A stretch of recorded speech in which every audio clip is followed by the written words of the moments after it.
लोकसभा चुनाव आने वाले हैं। ऐसे में सभी पार्टियां अपनी अपनी तैयारियों में जोर शोर से जुट गई है। जहां बीजेपी को टक्कर देने के लिए विपक्ष ने अपने गठबंधन इंडिया का ऐलान कर दिया है, लेकिन यूपी में सीट बंटवारे को लेकर विपक्षी गठबंधन इंडिया की मुश्किलें बढ़ती नजर आ रही हैं।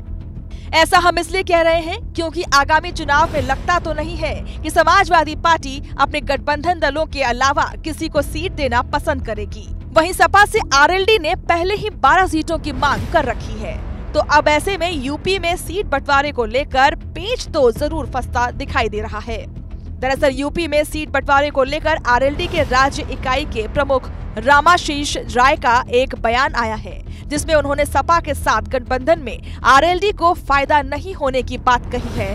साथ ही रामाशीष राय ने कहा है कि पश्चिमी यूपी आरएलडी का गढ़ रहा है, इसलिए हम यूपी में 12 सीटों पर चुनाव लड़ना चाहते हैं।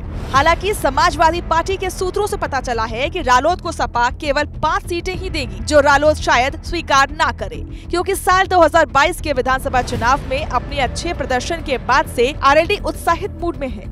आरएलडी ने 8 सीटें जीती और फिर उपचुनाव में एक और सीट हासिल की, जिससे आरएलडी की सीटें अब 9 हो गई हैं। इसलिए यूपी में गठबंधन में कांग्रेस के शामिल होने से कहीं न कहीं सपा पर सीट बंटवारे को लेकर दबाव तो बढ़ेगा ही, क्योंकि कांग्रेस नेताओं का भी दावा है कि वे रायबरेली और अमेठी सहित कम से कम 15 सीटें यूपी में चाहेंगे, लेकिन लगता तो नहीं है सपा इतनी सीटें छोड़ने को तैयार हो जाएगी।